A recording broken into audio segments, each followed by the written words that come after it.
कोशिश कर ज्यादा रहे हैं, परेशान आडंबर तो बनाने आप की दिख कोशिश रहे कर हैं। राहुल गांधी सवाल करते हैं इलेक्शन कमीशन से, लेकिन परेशान और चिंतित आप हो जाते हैं।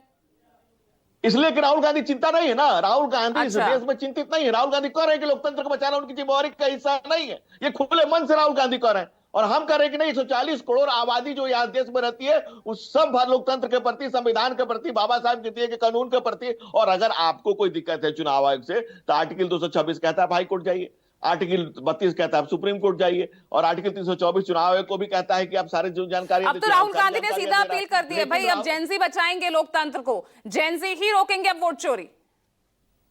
देखिए, राहुल गांधी कांग्रेस के बम बरसक कप्तान, ये कांग्रेस पार्टी पे ही बम बरसा रहे हैं। और ये कह रहे हैं कि जब गड़बड़ियों की कोशिश इस विधानसभा से की गई, उस विधानसभा से कांग्रेस का उम्मीदवार जीत के आया।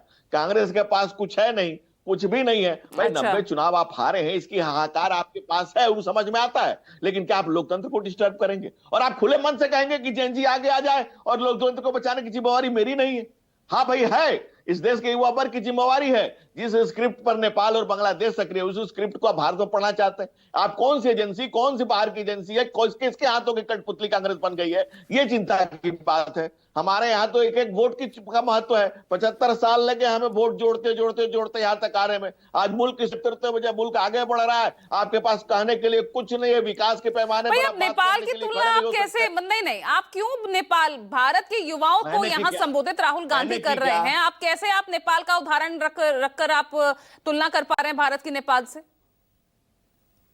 राहुल गांधी ने तुलना की? नहीं, हिंदुस्तान नेपाल है क्या?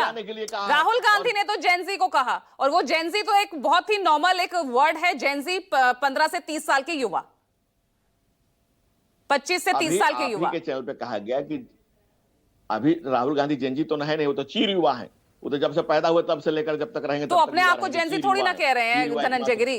वो जेनजी जो हैं, जो 25 से 30 साल के युवा हैं, उनको संबोधित, उनके लिए वो कह रहे थे कि अब आप आगे आइए, आप कीजिए संबोधित। अभी आप ही के चैनल पे ये बात कही गई कि जेनजी सब पॉपुलर में तब आया जब नेपाल में इस तरह की घटना हुई। ये चीजों को एक कड़ी से कड़ी जुड़े तब, यानी आप जो भी जेनजी की बात करेगा वो नेपाल के जेनजी की बात करेगा। वो खुद कह रहे हैं कि लोकतंत्र को बचाने में उनकी कोई जरूरत नहीं है, और खुद लोकतंत्र के लिए कोई जिम्मेवार व्यक्ति है ही नहीं। कौन है ये जेनजी? चलिए आप बता दीजिए, आप क्या समझते हैं इस जेनजी से?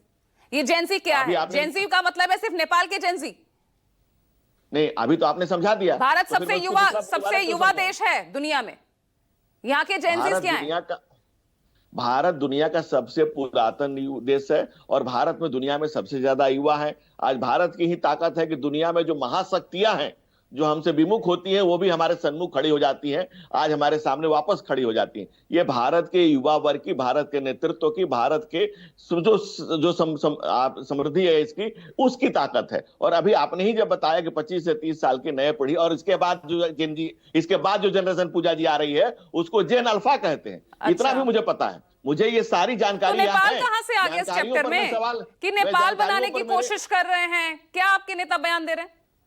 राहुल गांधी का सिर्फ हंगामा खड़ा करना मकसद है। अच्छा। राहुल गांधी जी जब चुनाव आयोग कहता है कि भाई आप इसके लिए एफिडेविट करके दीजिए, वो एफिडेविट करके नहीं देते हैं। और सरेआम तो हो गया उनका ना भाई, कि उन्होंने कहा कि 6018 और 5994 लोग ऑलरेडी हैं। चलिए, जब आप देश में 2 करोड़ जो है नौकरियां देने की का वादा उन जेनजीज, उन युवाओं से करते हैं, तो वो तो नेपाल के जेनजी नहीं होते, वो भारत के युवा होते हैं। लेकिन जब राहुल गांधी कहें तो वो भारत को नेपाल बनाना चाहते हैं।